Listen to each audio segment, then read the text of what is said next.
صمیمی‌ترین سلام ما نیساری شما هموطنان عزیز. چون همیشگی برنامه نورافکن است مهمان خاندان شما و طول چند لحظه که با هم هستیم امیدواریم که بهترین لحظه ها را سپری می‌نماییم.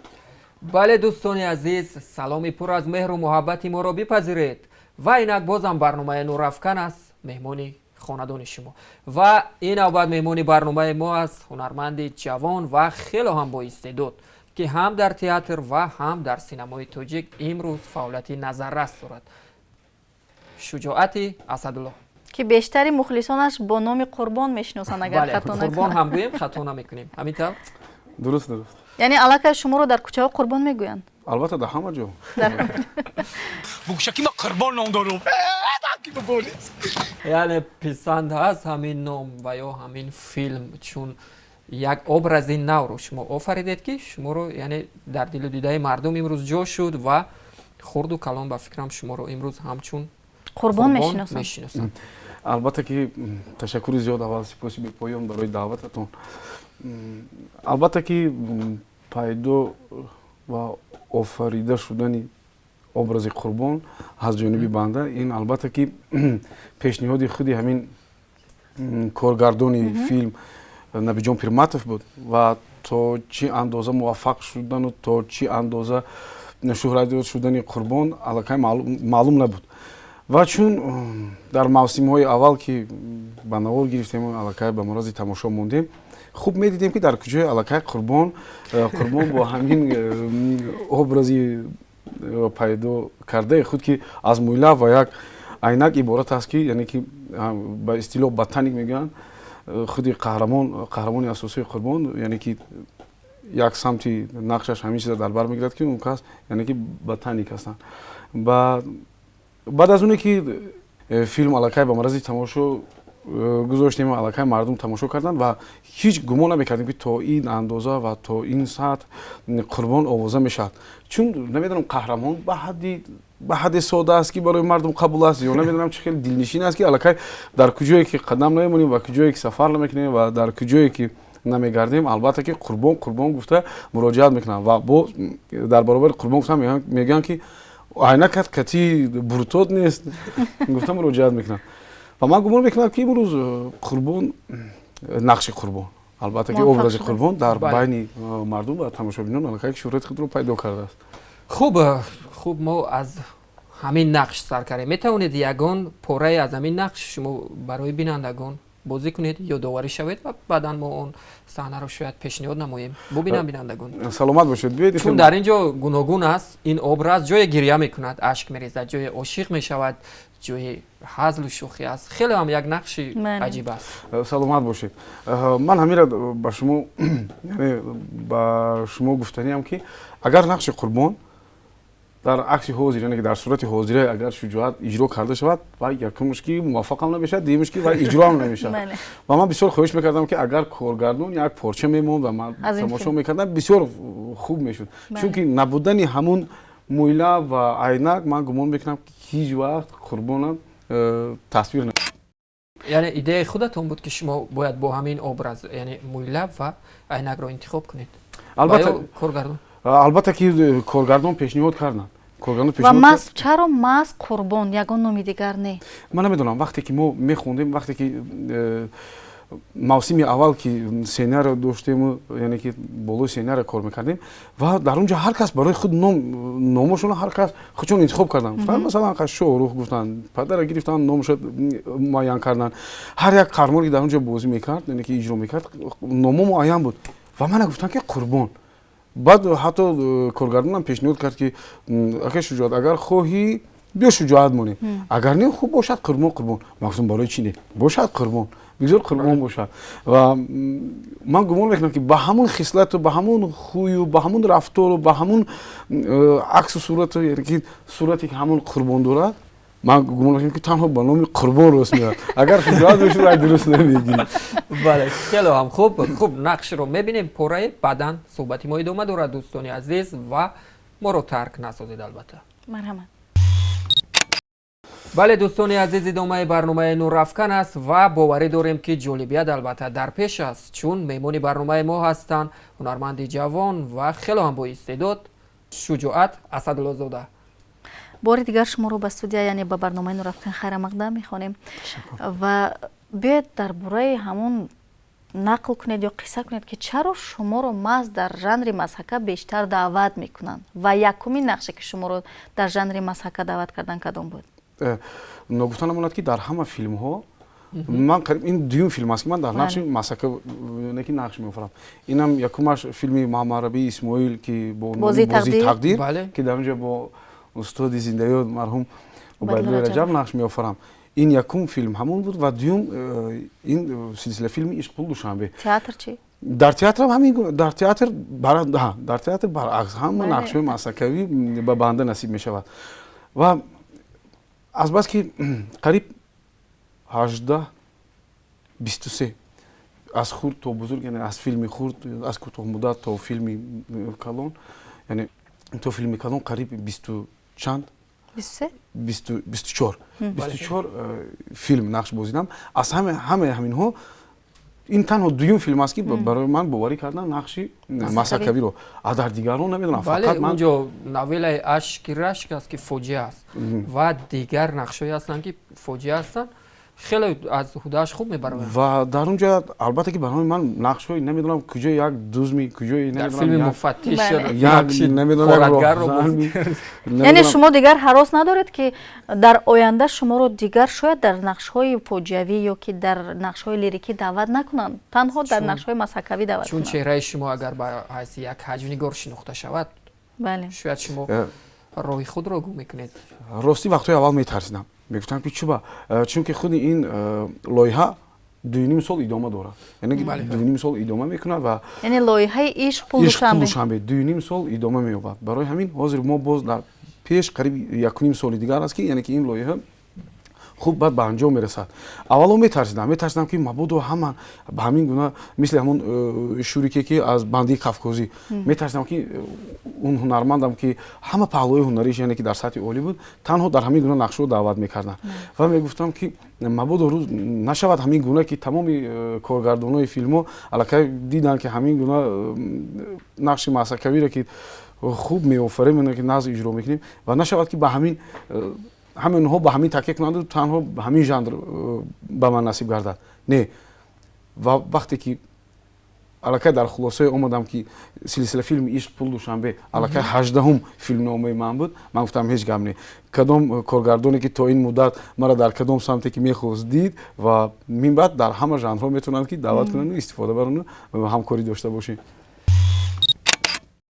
یک مسئله بود گفتم شما دا مراجعت کنم میبینم که همینقدر انسانی نورانی شما دا اکنون مراجعت نکنم به فکرم که خطا میشود به تشویش مراجعت کردن گیر بچه جان سلامت باشین اما اگر راستی گپ یک دو روز پیش پدرم به واسطه بانک از روسیه به من پول فرستادند همون گرفتیم خیلی بچه 18 دانشجو در کیسه ما نمیدونم چه خیل موندیم یا که دوزاندیم خلاصه که همو پولا گم کردیم من دانشجو شده در این همسایگی شما اجاره می نشینم اکنون گفتم که اگر شما یگان سومه داشتین یاردم میکردین برای همین بگی نه فهمیدم یعنی که با خودت پول در کار همین خیل بچم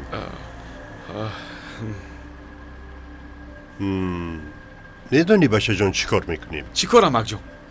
من از عهده شدگار کردن همه این زمین و کاوا کردن پایه درختان نمی برایم بیا یک مصلحت ما هر دو یک جایه انا همین زمینه که شدگار میکنیم و گردی درختای کاواک میکنیم انا بعد من حق توی پر را میدیم بعد تو خورسندانه از پی کاری خود میروی و من باز به تو دعا هم میدیم مایلا شمک من راضی فقط امک اجازه دهید من رفته تغییر لباس کنم تیز آمده یاردم میکنم مایلا شمک بچه جان لباس هات هم چندان نو نیست ما لای اندوه نمی کنیم کو بغیر از این اگر لباس در کار باشد من حاضر کمپیر جیغ میزنم شیمو کرته کاری بچه ما گرفته میبیارد میپوشی آخر میبینم این بیلتان پوسیدگی بر این مینماید مبادا شکسته ماند امک از من توان نمیگیرد بعد با این بیلی پوسیدگی من کار میکنم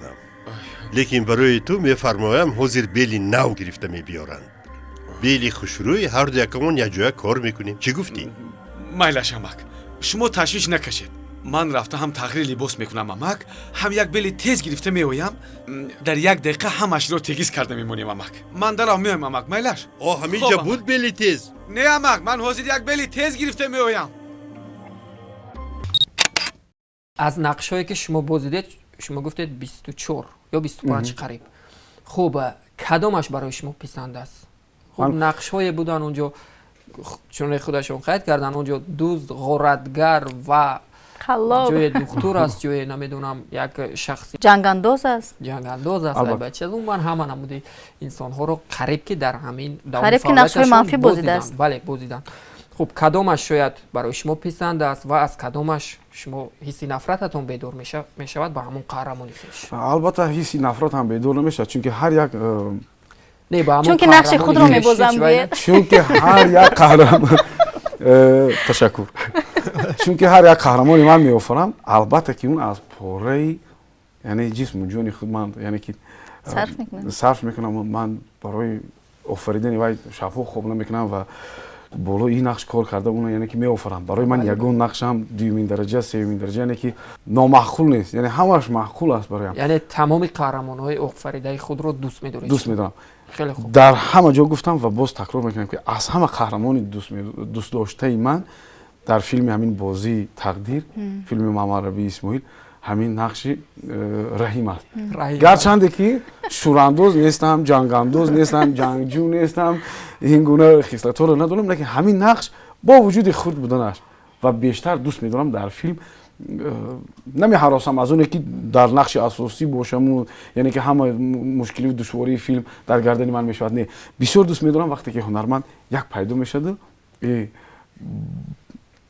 با همون پیدایشش علاقه یک در فیلم یک شیرینی وارد کرده است همون نقش واقعا و ما گبر و میخواید که بیننده شما رو کوبد که گجور شدن ما میخوایم که از همین موضوع دور نرفته همین نقش رو چون در خاطر مردم باز روشن‌تر بیاید همین نقش رو میبینیم بینندگان بعداً صحبت رو در همین مورد ادامه میدیم. یعنی نقشی که در فیلم بازی دکدیر بازیدند مرحمت تماشا کنید.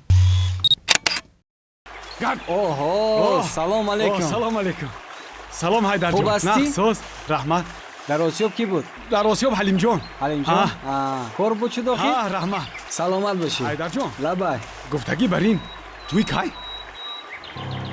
تو هم با همین توی من چیکار داری؟ بابای سارا که روزی که شد توی میشود. با فکرم که همین سارا جان دیلش به تو نیست که بلو. منظورت چیست؟ دیروز آنها رو یک جایی با مصطفی دیدم. چی؟ یک جایی با مصطفی دیدم. مصطفی؟ زده دندانت رو مجق میکنم. گپتا دونسته گزم. حیدر من دیگه را گفتم حیدر. بس کن. بس تمام دیگر نمیگویم. من تو را دوست گفته گپ زدم. حیدر بس تو دوست من نیستی. شد معلوم که توی نمیخوریم.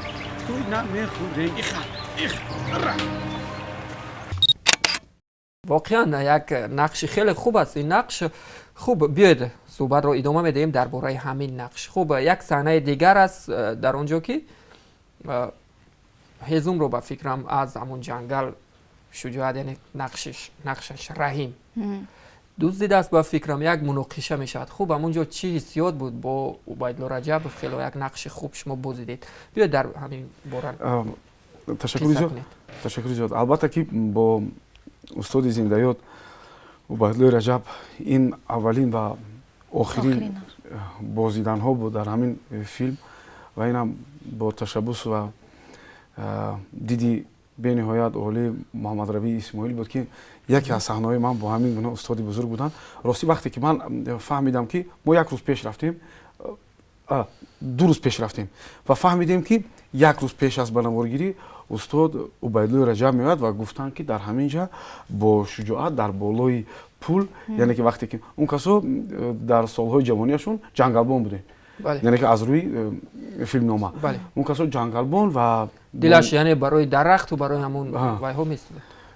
البته که خوب به نفقه که میرود از کارش که برکنار میشد و به نفقه میرود با وجود این دلش به همون درختای شینندگی به همون درختایی که در نظر این مرد علاقه بابایا رسیدن هیچ کس نمیخواد یک شاخچه و یک نوده و شکسته باشد. وقتی که من از اونجا گرفته میبینم و همین صحنه به نوار گرفته میشه در بالای پول محمد ربی اسماعیل گفتن که شجاعت پگاه استاد میونو شما مشق کرده با استاد یک بار یک مدتی معین مشق میکنید و خوب پس فردا علاقه به نوارگیری میشین. من علاقه کسلی دیل شدم، گفتم ای خدا من دو این هنرمندی استادی کسب من گفتم چگونه میکرده باشم. و خوب از همون دهه‌ای که ما فیلم رو به نوار میگفتیم در رومید بود. در رومید بود. و بعد جایی که در اون منطقه که علاقه اومده شبا خو میرفتیم، این منطقه کالتوش بود. اومده در کالتوش خو میرفتیم. خوب از اون دهه گذشته به کالتوش اومدن با بالای همون پول میگذاشتیم و ما دیدم که در پایان نفر ایستاده ماهیداری میکنن و به هیچ کس یگان چیز نگفته. ایستاد پیش اون ماهیدار خمیدم و گفتم که اگر چقدر ماهی شما قبیدیم؟ همونطور برداشتم قریب 1-2 کیلو ماهی داشتن. من گفتم که اگر اجازه باشه اگر همین آمده فروشین. نگو من برای خودم گرفتگی خونه خیلی زورا کردیم. خوب راضی شدن، ما ماهی رو خریدیم. بعد استا اومدم و بچه‌ها رو گفتم که یک کوچه برین همین ماهی رو تازه کنیم. ما همینا رو یگان کس نمیتونیم بریون کنن و پگاه استاد من همینا استاد کنم. خوب دیگر شب خوب نکردیم، ماهی رو تازه کردیم و همه خوب همه کارو به انجام رسوندیم. ماهی‌ها یعنی که تیار شدن و پگاه انتظار استاد شدیم. خوب نصف روزی همه در گردی خونه نصف روزی جمع اومدیم و من همون رو به شکل سورپرایز به نزد استاد من گفتم استاد همین عینامی هنرمندی که یکم بار قطعی شما نقش می آفرد، همین گفتم یک بار خرینو بعد نصیب باشد بعد از این مشق شروع میکنیم و استاد هیچ از یادم نمیرود. استاد یک ماهی خوردن گفتن که الکی ماهی شما مشق کرده. یعنی من همونجا فهمیدم که با این گونه هنرمندی سطح حرفه‌ای، یعنی با این گونه استادی بزرگی ساحه فیلم، یعنی نقش آفریدن به حد آسان است که یعنی ما از مشکلی بودن اون میترسیدیم. یعنی از این میبراید که هر چند یعنی هنرمند حرفه‌ای باشد، یعنی کسبی باشد، با او آسان‌تر است، هم برای کارگردان به فکرم هم برای پارتنر به نهایت آسان است. یعنی که همون صحنه‌ای که ما با استاد می آفریدیم همه یک مرتبه تنها نشسته خواندیم تمام. یعنی یک دوبل به اصطلاح سینمایی بگیم اول خواندیم و همون در یک دوبل هم به نوار گرفته شد. خوب نصیب همین نقش رو نیز میبینیم. بعدم باز هم برنامه ما با جالبیت بیشتر ادامه خواهد یافت.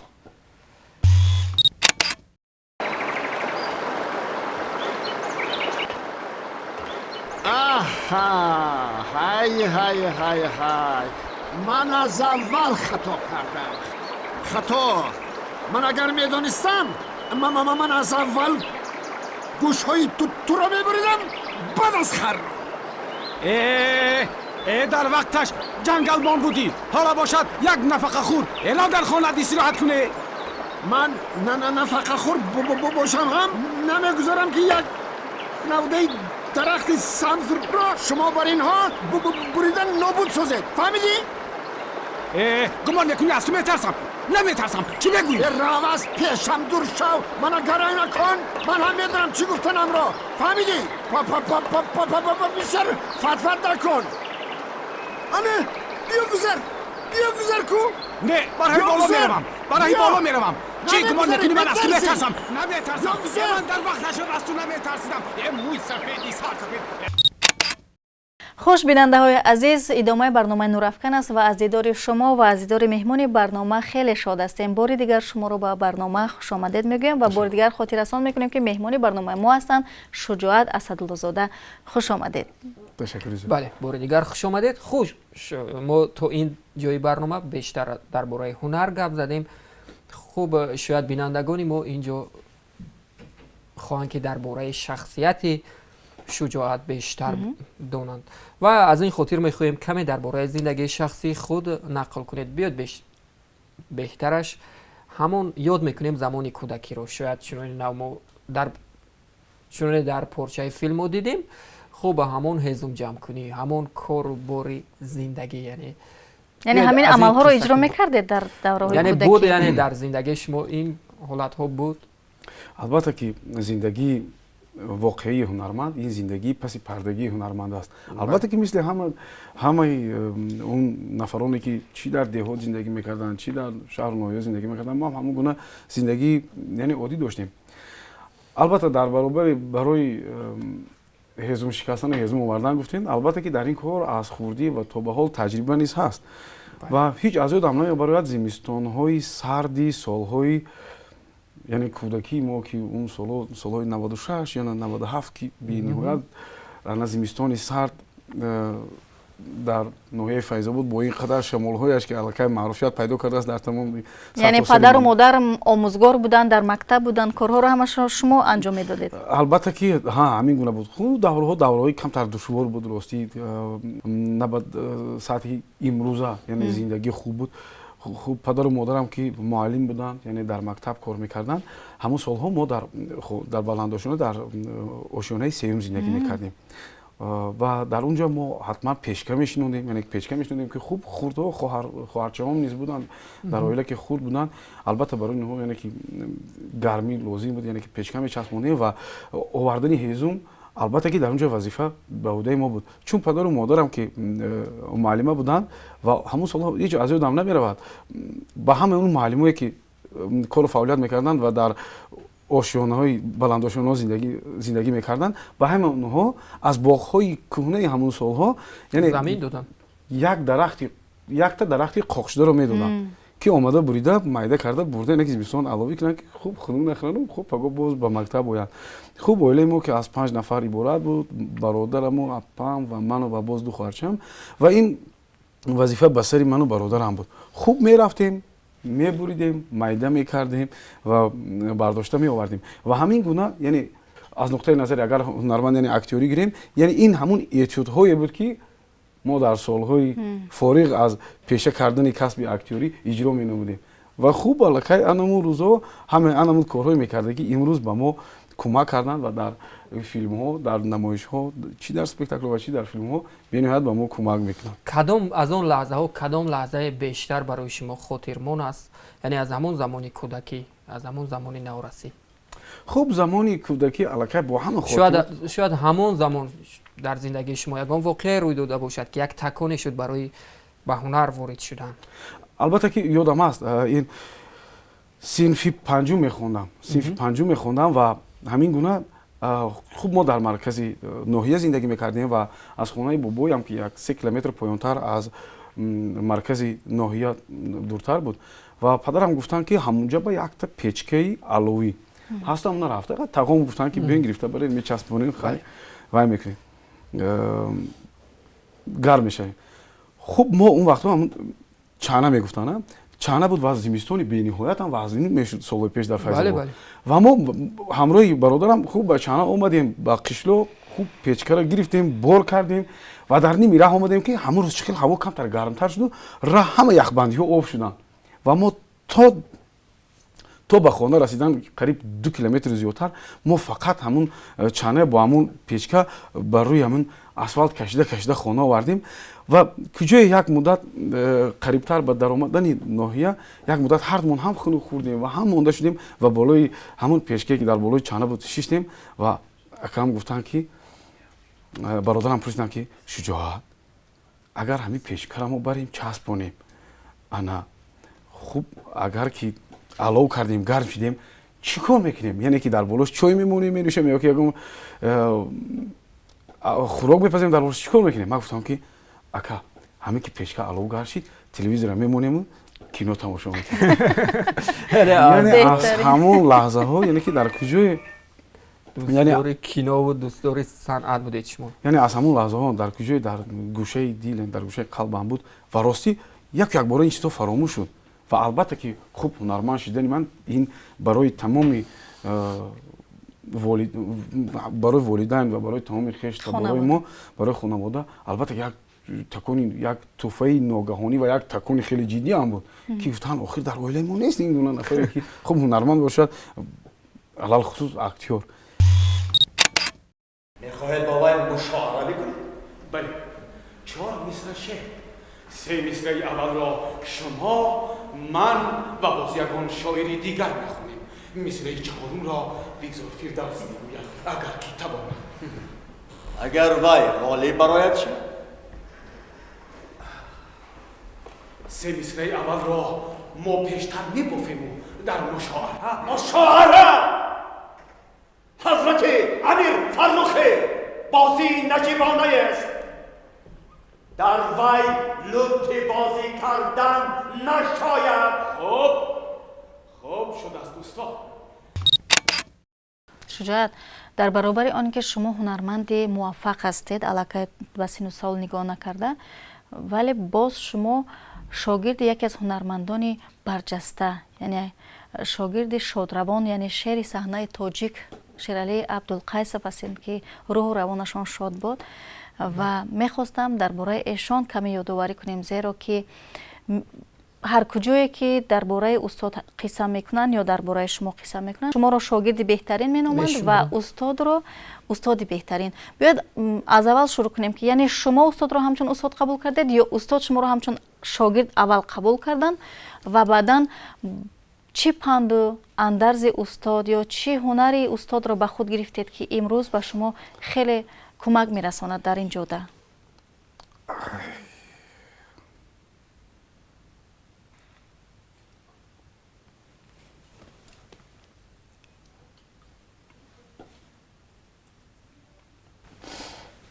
خدمت‌های ایشون استادم بی‌نهایت نسبت این کسب به من خدمتاشون بی‌نهایت زیاده. من الان قریب 3 ماه میشه نبودن این استاد احساس میشه. شخصا من اینا قبول کرده نمیتونم که استاد نیستن، یعنی که استاد هیچ در چارچوبه عقلم اینو وارد کرده نمیتونم که من در اونجا گفته باشم که مرحوم استادم. خدمتشون بی‌نهایت بزرگ است استاده و به حد ما با استاد به حد نزدیک بودیم، به حد ما با استاد، یعنی من از یک نگاه میفهمیدم استاد چی میخواهند، یعنی که از یک نگاهشون میفهمیدم، یعنی که وقتی که یکم چیز گفتن میشدن من الکی میدونستم اون چیز و همه این باز هم ثمره همون صدقاً صمیمی بودنشون. اون کسا البته در این ساحه فیدایی بودن، یعنی فیدایی بودنشون هیچ وقت همین گپشون از یادم نمیبراید. میگفتن که شجاعت، اگر ذره در کاری ما در هنر، یعنی که در کسبیت ما اگر ذره هنر، ذره اگر به هنر احترام و ذره اگر که زحمت کرده باشی، البته که این برکتش میدهد. من گمان میکنم که این پند استادم برای من هم دعا بود، هم پند بود، هم نصیحت بود و هم یک عباره بود که تا امروز برای من یعنی روح الهامی بالا میبخشد که یعنی استاد در صحنه با شما همچون هنرپیشه رفتار میکردن ولی پس صحنه تا جای من درک دارم همچون فرزند مناسبت داشتن.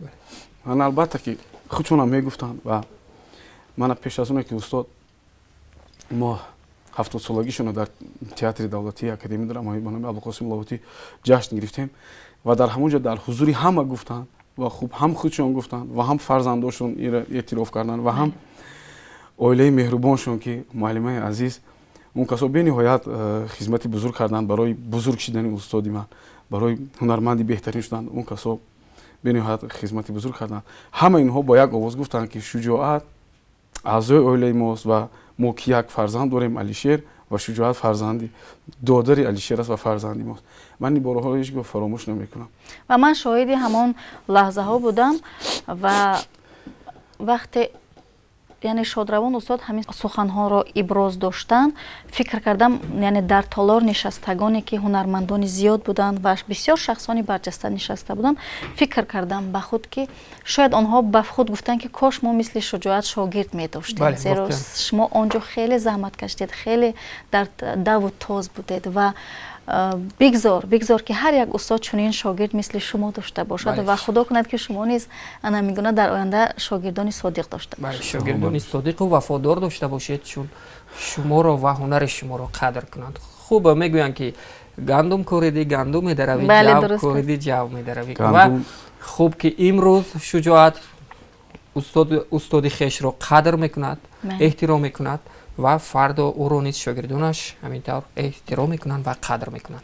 ва чун дар бораи устоду омӯзгорӣ ҳарф задем, биёед дар бораи омӯзгории шумо ҳарф занем, зеро то ҷои мо дарак дорем, шумо дарс мегӯед дар донишкадаи санъат. фаромӯш мешудед, яъне ҳунари дигари шуҷоат ки имрӯз яъне аз маҳорати актёрӣ дарс мегӯед. хело ҳам бале касби пурмаҳсул аст, яъне касби пурифтихор аст дар баробари ҳунармандӣ, яъне касби омӯзгорӣ аст. албатта ки чун дар оилаи омӯзгор бобоё расидем нони омӯзгорӣ чун дар хун ҳаст, дар хун ки ҳаст. рости баъд аз оне ки вақте ки ман донишкадаро хатм кардам, муддати 3 сол ҳеҷ фаъолияте на дар самти дарс додан ва на дар самти эҷод кардан, на дар театр ва на дар кино фаъолият кардам. чун як муддат аз ҳама инҳо даст кашидаму дар муҳоҷират будам. ва ҳамин ки омадам падарам пеш аз ҳама вақте ки шиштем падарам гуфтам ки пеш аз оне ки шумо агар ба театр кор медоред шуҷоат, ман як чиза тавсия медиҳам ки мо муаллим омадагӣ, мо яъне бобом ва падарам ва бобоҳошон ҳама инон аз нони муаллимӣ яъне ки зиндагӣ пеш бурдам. гуфт агар ки хоҳӣ ки ман дуои некатиям ки агар ҳунарманд шавӣ, албатта дар радифи ин дар донишкада ягон соат дарсак мегирину и дарстонам додан гирем. ман гуфтам хуб бошад ва ба таклифи тағоимуроди розиқ ки он вақто декани ҳамин факултет буданд, маро ба кор ҷалб карданд, яке худшон даъват карданд, бурданд аризама худшон навистанд ва ба кор таъмин карданд. ва дар ҳамон солҳо устоди азизам шерли абдулқайс мудири кафедраи маҳорати актёрӣ буданд. хуб 12 сол, мана имсол 13 сол мешад ки ман дар он донишкада ба ҳайси муаллими маҳорати актёрӣ кору фаъолият мекунам. аллакай 3 гурӯҳи 4 сола 5 сола яъне ки хатм кардан аз таги дасти мо гузашта. хуб аз шогирдоне ки имрӯз фаъолият доранд, яъне аз ҳамон гурӯҳҳое ки дар зери роҳбарии шумо яъне хатм кардан, киё ҳастанд шояд ҳунармандони ки дар синамоу театр имрӯз фаъолият доранд? ташаккур. бисёрашон он нафарое ки аллакай соли 2010-15 таҳсил карданд, аллакай онҳо дар тамоми театрҳои ҷумҳурӣ, дар театри Кулоб, дар театри Қурғонтепа, мана дар театри Худамон ва дар театри Ҷавонон, яъне дар онҷо кор фаъолият мекунанд. хуб гурӯҳи дигаре ки бозам соли 2018 хатм кардан, онҳо ҳам албатта ки ҳам дар ҳамаи театрҳо кор фаъолият мекунанд ва ҷавонои бениҳоят ҳам закиву қобили, яъне ки нуқтасанҷу, яъне ки кордону бо маҳоратанд. ва хуб ин гурӯҳе ки аллакай дар арафаи итмоми курсашон ҳастанд, масалан ин сол ки аллакай 4 курс ҳастанд, онҳо ҳам хуб бисёр ҷавонои ба ғайрату яъне ки соҳиби истеъдоданд. хуб пеш аз ҳама дар вақтҳои пеш, яъне марҳилаи аввале ки онҳо ворид мешаванд ба донишкада, яъне ки барои онҳо як касби тамоман номафҳум, нофаҳмо аст, гарчанде ки актёр мешаванд, гуфта омада бошанд. барои ҳамин дар куҷои мушкилиҳои эҷодӣ пеш меояд, ба онҳо мегӯянд мо бас мекунем. хуб баъд аз яъне ки курси дуюм, яъне ки баъд онҳо аллакай пешрахшон кушода мешавад, баъд мефаҳманд ки рисолаи касб, яъне ки моҳияти касб дар ин ҷо будааст, хуб баъд рахшон кушода мешавад, аллакай худшон корбар ва пешбари ҳунари худ мешаванд. охирин бор мепурсам, чаро ба ин кор даст задӣ?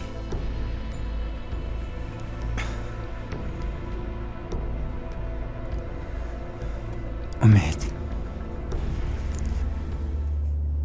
писарҷон, барои ҷарроҳии модарат маблағи калон лозим.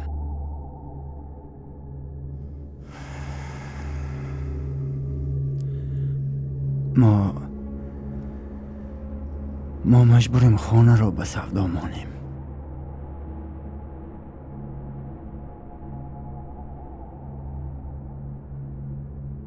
ҳар чӣ ки шумо гӯед дада, ихтиёр доред.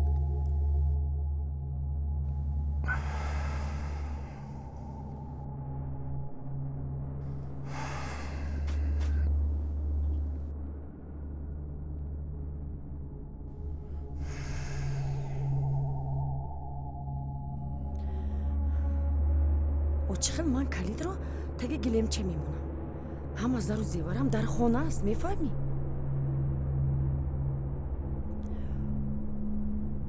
ото дарси ту тамом мешавад ки мо ба ҳавопаймо дер мемонем. гӯш кун, беҳтараш ба саҳни донишгоҳ баро. ман калидро ҳозир ба ту мерасонам. меравем. рафтем. Майлаш.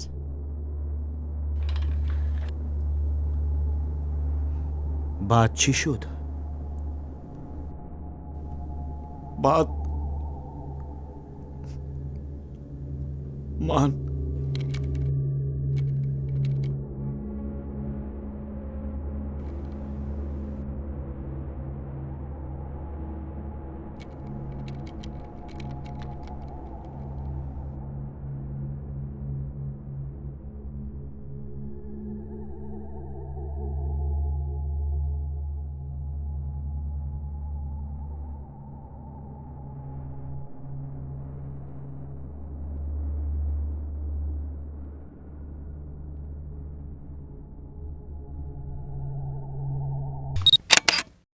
театр ва ё кино масалан интихоб.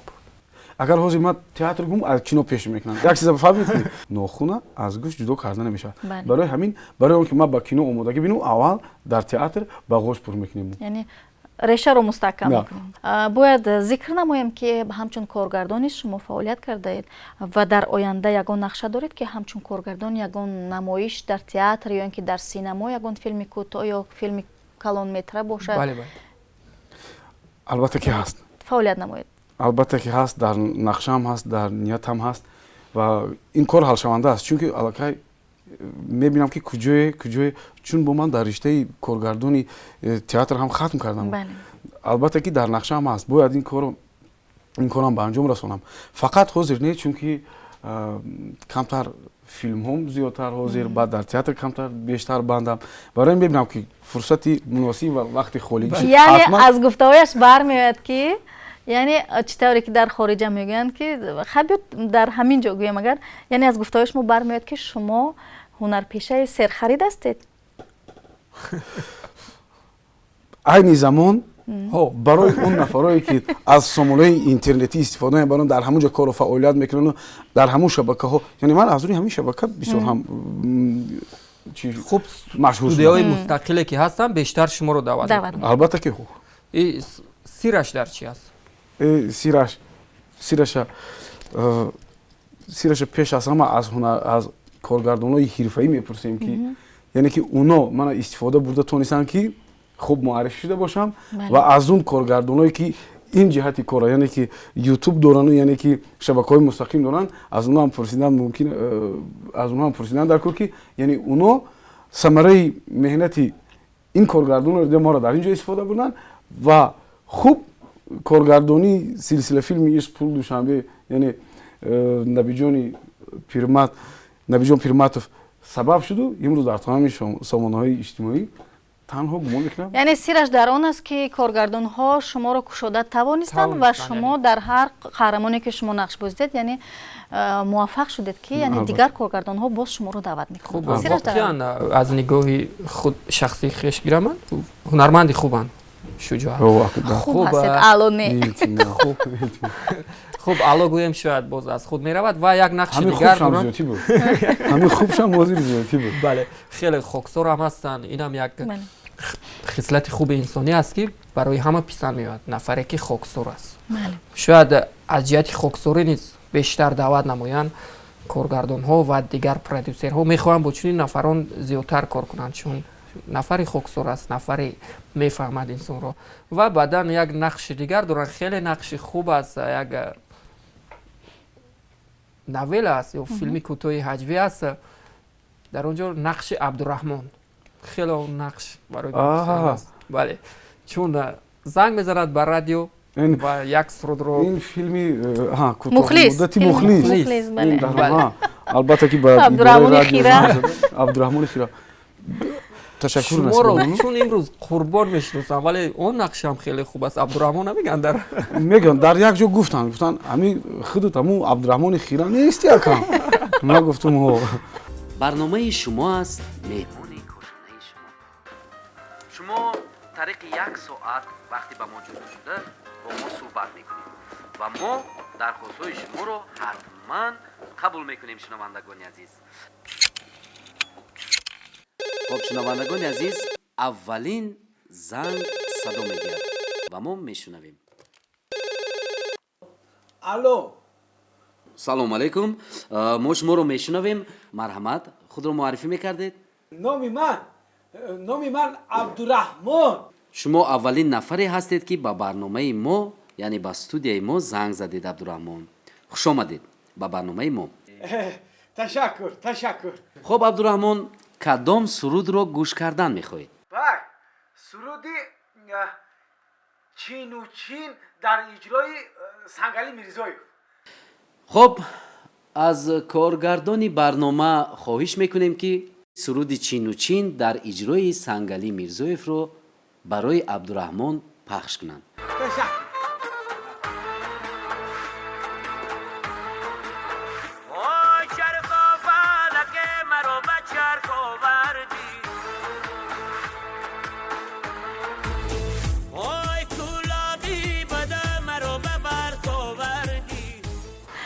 یعنی که البته که کینو برای معرفی شدن هنرمند به نهایت یک واسطه عالی درجه است. یعنی هنرمند در اینجا میتواند که در یک لحظه، در یک هفته، در یک ماه میتواند که به حد مشهور شود که ناگفتنی و باز میتواند به حد مشهور نشود که ناگفتنی و در اینجا بازم گپ سری هنر میرد و این از هنر از استعداد همون کارگردان و همون هنرمند است که یعنی چگونه پیشنهاد و چگونه اجرایش میشد که یعنی موفق یا ناموفق شدن از این عبارت میشه.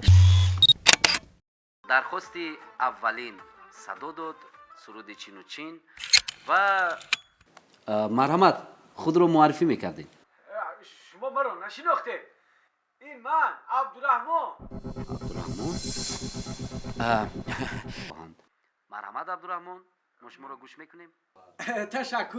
تشکر اکا همین سرودی چین و چینه یک بار دیگر میمونده تا آخرش درست که گوش میکردم. خب ما درخواست عبدالرحمن رو بار دوم اجرا میکنیم و سرودی چین و چین در اجرای سنگلی میرزایف برای عبدالرحمن.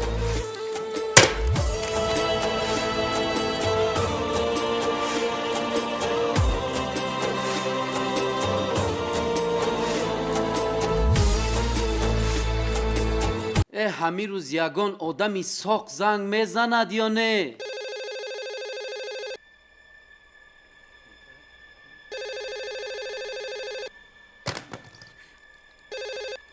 الو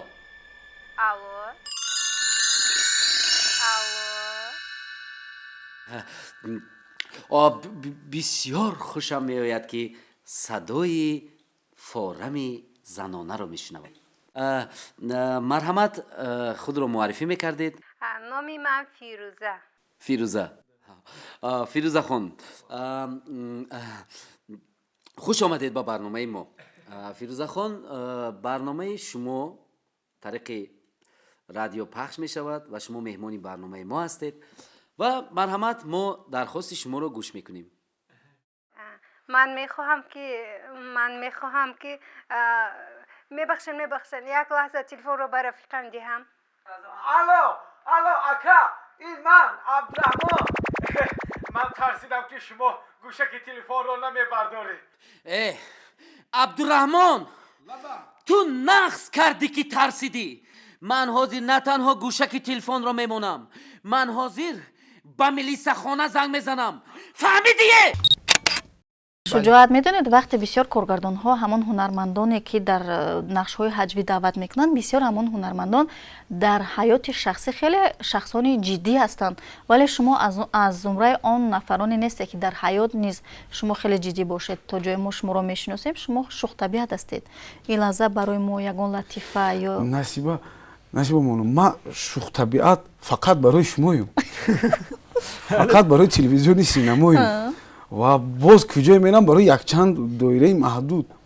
در اصل بسیاری آدما وقتی که در کوچه میبینن میگن قربان، یعنی که قربان گفته جیغ میزنن و یا گمان میکنن که همون قربان ساده لب است. وقتی که من تا گشته نگاه میکنم میگم که تینجای بچه‌ای خجیدی بدایی میگن. در اصل باید کم جدی بودن هم لازم است. همین خیلی بسیار جدی بودن لازم است. لازم است یا جدی هستید؟ من جدی هستم. من گفتم که فقط برای شما من جدی نیستم. تمام. یعنی که من تنها برای کارمندان تلویزیون سینما شوخ طبیعتم. تهمینا سهراب تهمینا این خیلی نگوی این سخنهایت به من خوش نمیآید مرا هم از رفتار تو خوشم نمیآید دیگر پیش راهی مرا نگیر تهمینا ایستا با تو میگویم گوش کن اگر برادرم نمیمرد ما کیها توی میکردیم تو این را دان که تو تنها مال منی تو را در این دهه هیچ کس بغیر از من گرفته نمیتواند فهمیدی تو تنها از آن منی سهراب تو در عالم خیالات زندگی داری با تو یک گپ میگویم بسیار غمگین میشوی میدانی چی من پرویز را دوست میدارم فهمیدی گوش کن سرده مرا گوش کن میگویم تهمینا گوش کن تو را من دوست میدارم و هیچ کس تو را نمیگیرد فهمیدی من پرویز را دوست میدارم فهمیدی سرده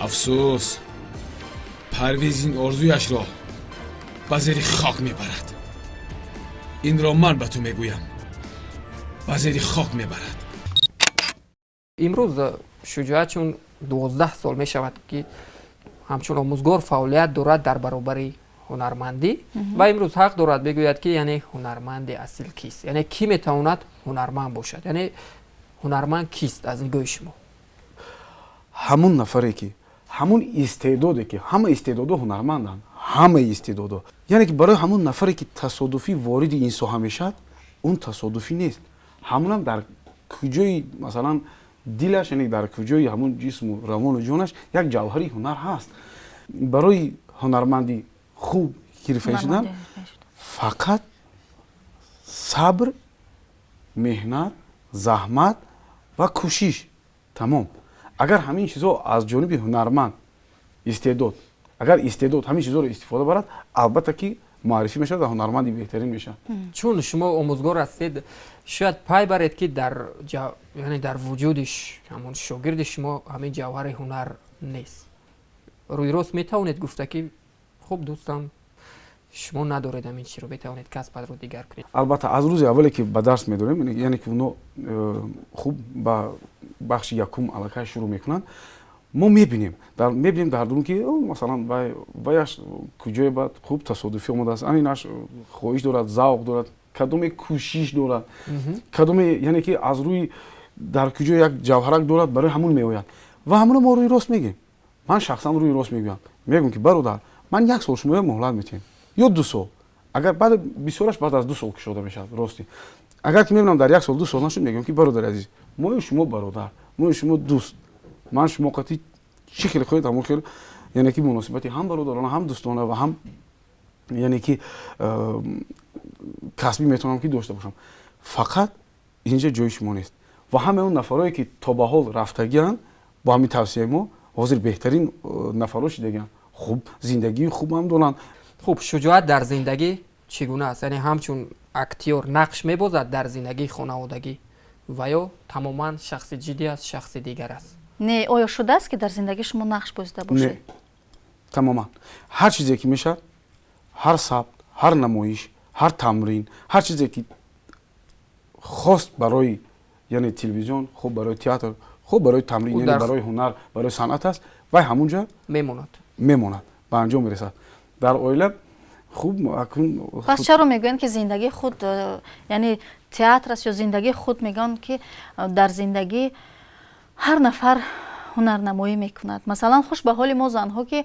اگر ما سخت رو افتاده باشیم لیک برای شاید همسر یا که در نزد فرزند هیچگاه ما نمیتوانیم رو افتادگی خود رو نشان بدیم پس چرا شما نمیتونید نقش ببازید در زندگی نه نقش میبازد شاید به طرز دیگر نه بخون یعنی زندگی خود آینه تئاتر است زندگی تئاتر است زندگی خود کینو است لیکن این جبهه ریالی دارد یعنی این حقیقت است در اینجا یعنی که زندگی است و البته که تئاتر است و البته که کینو است کجای گریه است کجای خنده است کجای بازی است کجای غضب است کجای خشم است یعنی این تئاتر واقعی است و ما هیچ تئاتر واقعی را در تئاتر خوب استعدادی وارد کردن نمیتوانیم این نقطه نظر من است و چطوری که گفتید که زندگی خود آینه است و شما همون روی صحنه барои бинанда як шахсиятҳои намунавӣ ҳастед. Шояд назди мухлисон шумо дар анамун оинаи зиндагӣ нақш бозида бошед. Яъне намуна,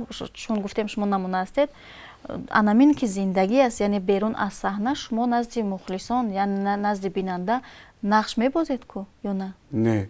Не? Не. Умуман нашудааст? Тамома. яъне агар нафаре бо шумо агар хоҳад ҷанҷол кунад, шумо ҷанҷол мекунед? Ягон вақт. ду хислата надорам. яке ҷанг андохтан, яке ҷанг кардан. ҳамин чиз нест. агар бинам дар куҷои ҳамин гуна мунохишаст, агар аз дастам кунем бад мегурезам. агар ки тонам мамнуна барканор. ин хислатҳоро танҳо дар саҳнаи театр ва синемо истифода мекунед. бигзор ҳамин гуна бошанд. бигзор ҳамин гуна ду хислати воқеан ду хислати нохуб аст гӯем. бигзор ин хислатҳоро ҳамаги мо дар кино бинему. Бале.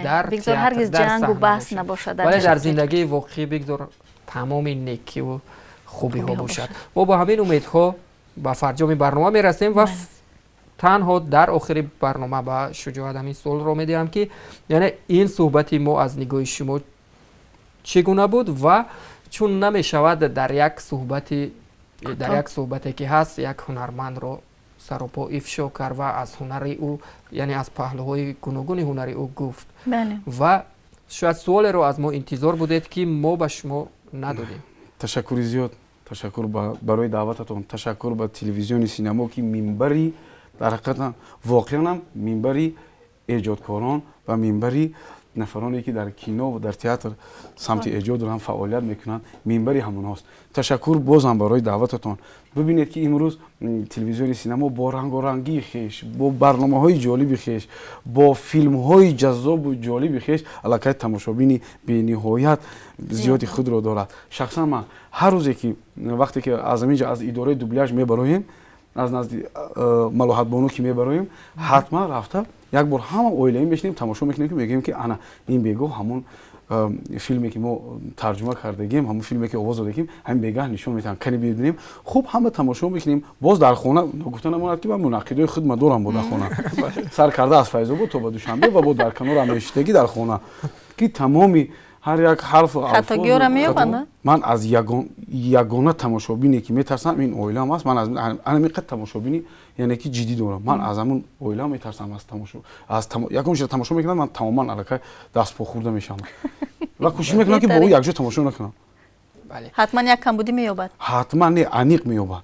бале, чуноне гуфтем дар як суҳбат наметавонем мо тамоми паҳлӯҳои як ҳунармандро ифшо намоем. аз ин рӯ ин суҳбати мо аввалину охирин нахоҳад буд ва боз ҳам Шучоатро мо даъват менамоем ва аз дастовардҳо, муваффақиятҳои ин ҳунарманди маҳбуб яъне ҷавон хоҳем гуфт. саломату сарбаланд бошед. ба шумо дар оянда муваффақият таманно мекунем. бинандаҳои азиз, ин буд барномаи нурафкан ки тӯли чанд лаҳза бо ҳам будем. умедворем ки тӯли чанд лаҳзае ки бо мо будед пушаймон нашудед. бале, боқӣ хона ободу сарбаланд ва ҳамеша дӯстдори фарҳанг ва ҳунари асил бошед. хайр.